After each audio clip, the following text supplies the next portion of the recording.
everybody, welcome. I'm going to be doing a review of a book that I've mentioned several times already in a couple videos.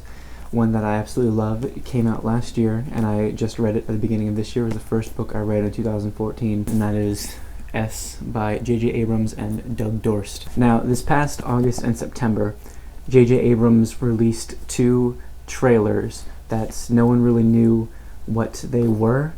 I originally saw the first trailer and my mind was just like blown. I loved it. From a filmmaking standpoint, the trailer was really beautiful and really well done, and I had absolutely no idea what it was for, just like anybody else had no idea what it was for.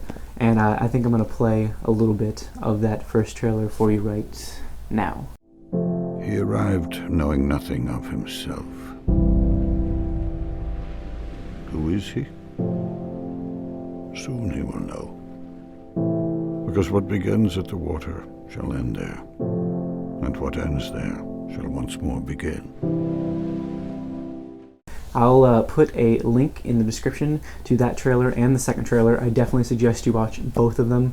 They are really good, they're really interesting, they're really well made, and I really love them a lot. Now, for a while I thought this would be some sort of TV show or movie that J.J. Abrams was about to release or release some info about or something.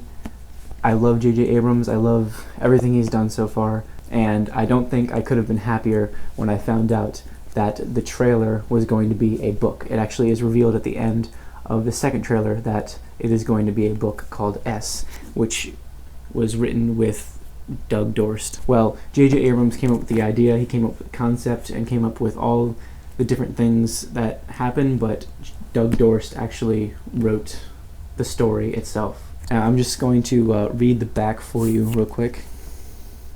One book, two readers, a world of mystery, menace, and desire. A young woman picks up a book left behind by a stranger. Inside it are his margin notes, which reveal a reader entranced by the story and by its mysterious author.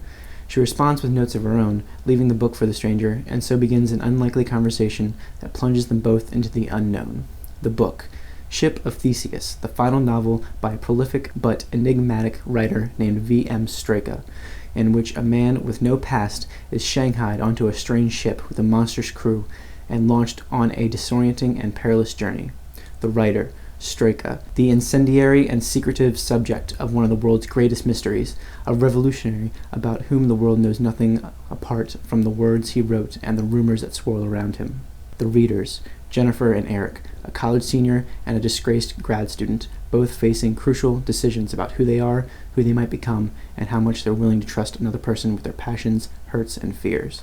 Conceived by filmmaker J.J. Abrams and written by award-winning novelist Doug Dorst, is the chronicle of two readers finding each other in the margins of a book and enmeshing themselves in a deadly struggle between forces they don't understand. It is also Abrams and Dorst's love letter to the written word, and I couldn't tell you how true that last line is, that it's their love letter to the written word. There's so much going on in this book, and it is so nice to read. It's like a treasure hunt and a mystery, and it's completely thrilling, it's romantic, it's beautiful, it's challenging and fun, and it's such a great read, and I'm going to go through it a little bit with you guys. Okay, I'm going to take the book out of the book jacket, or book hard case cover, whatever you want to call it. When you originally get it, this little thing right here is sealed and you have to cut it. That's one of the only things I don't like about it, is I wish there was a way to like move this without having to cut it, because cutting it kind of gave me anxiety and I kind of avoided it for a few days because I didn't want to do it, and now it's just like hanging open and it won't close back up at all, and I don't like that, and I wish there was a way to avoid it, but whatever.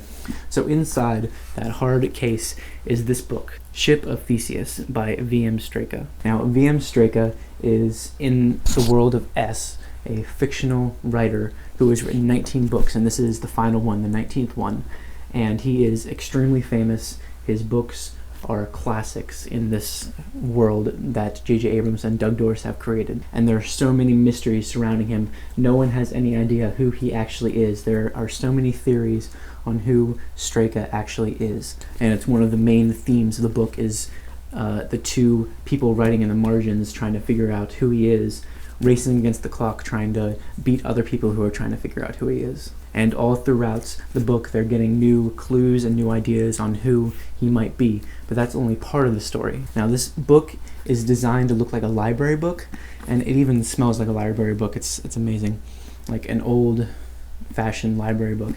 It has a little sticker on it with the Dewey Decimal System number inside that says "Book for Loan." The context of S, the main margin writer, the person that owns the book, his name is Eric, and he technically stole this book and kept it for himself from, I think, a high school library, and then he took it to college with him, and now he's a grad student, and he's been studying Streka for a very, very long time. That's pretty much what he's going to grad school for, is studying Streka and trying to figure out who he is. In the context of S, this book was originally written in a different language, and it is translated by a person named F.X. Caldera.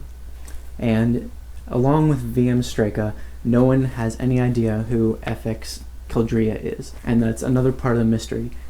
They're Eric and Jennifer, the girl who finds Eric's book and starts writing in it as well.